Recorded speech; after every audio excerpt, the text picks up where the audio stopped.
Við vorum að fá núna alþjóðlega loftslagsviðurkenningu á vegum samtaka sem við erum aðilar að, Healthcare Without Harm, og þar innanborðs eru 100.000 heilbrigðisstofnanir út allan heim sem eru allar að vinna á einn eða annan hátt að loftslagsmálum, umhverfismálum.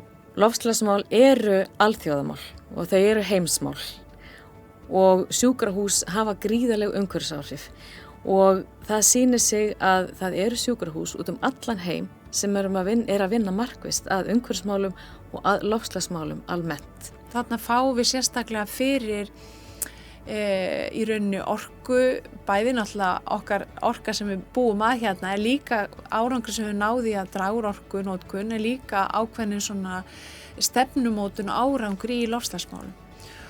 Og það eru fjölmargar stofnanir út allan heim að hugsa hvernig leysum við þennan vanda vegna þess að það er náttúrulega ennú fleiri stofnanir sem eru farnar að finna fyrir áhrifin loftslagsbreytinga á heilsu fólks og það næri nefna flóð og skógarelda og þurrka og spítalar út allan heim eru farnar að finna fyrir áhrifin loftslagsbreytinga þannig að þetta er náttúrulega mjög akút mál fyrir nú utan það að heilbrigðisgeirinn er valdur að 5% losun gróðurhúsalofttegunda í heiminum.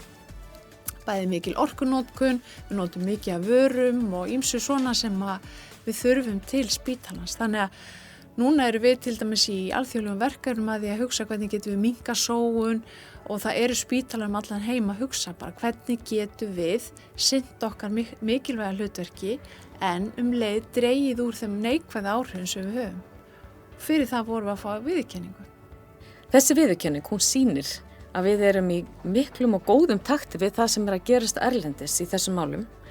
Við hefum verið að vinna að lausnum sem eru jafnvel nýjar af nálinni og aðri geta lært af. Og við getum auðvitað líka lært af öðrum. Enda er það þannig sem við viljum vinna almennt hér á spítalanum. Bæði viljum við vera í takti við erlend sjúkrahús og við viljum vera í góðu samstarfi og miklu samtali við það sem gerist þar. Og þessi viðurkenning er bara gríðarleg hvatning á því að við séum að gera réttu hlutina og við séum að vinna bara mjög faglega og vel að þessum málum. Sjúkrahús eru í raun oft með stærstu vinnustöðum í samfélaginu. Og við sjáum það að sjúkrahús eru þó í auknum mæli að taka meiri ábyrgð á þessum umhverfismálum sem er svo mikilvæg, enda hefur starfsemin gríðarleg áhrif á umhverfismál, á loftslagsmál. Og þar kemur margt til. Bæði er það að við erum að vinna með allskyns efni í starfseminni, það eru gös eins og glaðloftið og ýmis svæfingagös sem koma þar inn. Það er miklu flutningar sem tengja starfsemi spítalans, það er byggingarefnin, starfsfólk, hvernig það kemur til og frá vinnu, það eru aðstæður sem við búum fólki.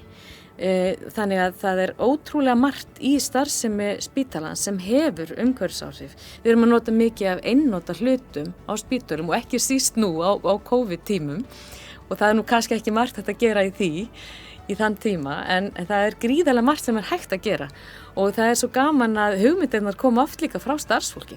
Við höfum verið með dálítið öfluga miðlun á árangri okkar, verkefnum og fengið þannig starfsfólk með okkur eða samstarfsaðila. Og þetta er lykilatriði til þess að virkja fólk með sér. Þetta er leið til þess að fræða og þetta er leið til þess að sýna að þetta hefur áhrif sem við gerum. Og þetta skiptir öllu máli og ég segi við aðra stjórnendur og þá sem er að vinna þessum málum, munið eftir þessu því að þetta fær fólki eitthvað með og er mikilvægt. Til þess að klappa baki, til þess að taka þátt og til þess að læra af öðrum. Og að fá þessa viðurkenningu sem við erum að fá núna er bara gríðarleg hvatning og gaman að sjá þann árangur sem við höfum getað sýnt raunverulega með því að minnka losun gróðurhúsalofttegunda 40% frá 2015.